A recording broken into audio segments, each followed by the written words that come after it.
ప్రజల అవసరాలను తీర్చిన టెక్నాలజీ వేస్ట్ అన్నారు ఐటీ శాఖ మంత్రి కేటీఆర్. క్యూసిటీలో ఎన్ఐఐటీకి చెందిన గ్లోబల్ డిజిటల్ ఇన్నోవేషన్ సెంటర్ను కేటీఆర్ లాంచ్ చేశారు. పౌర సేవలకు టెక్నాలజీ తోడైతే పనులు ఈజీ అవుతాయన్నారు.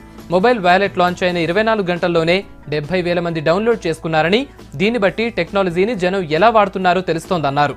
సాఫ్ట్వేర్ కంపెనీల రాకతో యువతకు ఉపాధి దొరుకుతుందన్నారు కేటీఆర్. మన హైదరాబాద్లో తెలంగాణలో చాలా రకాల, ఎందుకంటే అల్టిమేట్గా సాంకేతిక పరిజ్ఞానం ఏదున్నా కూడా ప్రజలకు ఉపయోగపడని సాంకేతిక పరిజ్ఞానం వృధా అనే ఒక మంచి ఆలోచనతో, ముఖ్యంగా నిన్న ఇప్పుడే సివి ఆనంద్ గారు మాట అన్నారు. ఆర్టీఏ వాళ్ళు, రోడ్ ట్రాన్స్పోర్ట్ అథారిటీ వాళ్ళు M-Wallet అనే ఒక సర్వీస్ నిన్న లాంచ్ చేశారు. నిన్న మధ్యాహ్నం 3:30-4 గంటలకు అనుకుంటా. కరెక్ట్గా 24 గంటల్లో 70,000 డౌన్లోడ్స్ అయినాయి. అంటే ప్రజలు ఏం కోరుకుంటున్నారనే దాన్ని బట్టి అర్థం చేసుకోవచ్చు మనం. అంటే ఈ రోజు ఒక హైదరాబాద్ మహానగరంలోనే 70,000 మంది అప్లికేషన్ని డౌన్లోడ్ చేసుకున్నారు iOSలో, ఆండ్రాయిడ్లో. అంటే ఏ రకంగా టెక్నాలజీ అనేది ప్రజల జీవితంలో కన్వీనియన్స్ పెంచేదానికి, సౌకర్యాన్ని పెంచేదానికి, మరి ముఖ్యంగా ఈ అనవసరపు ఇంటర్ఫేస్ తగ్గించేదానికి ఉపయోగపడుతుందో దాన్ని బట్టి అర్థం చేసుకోవచ్చు.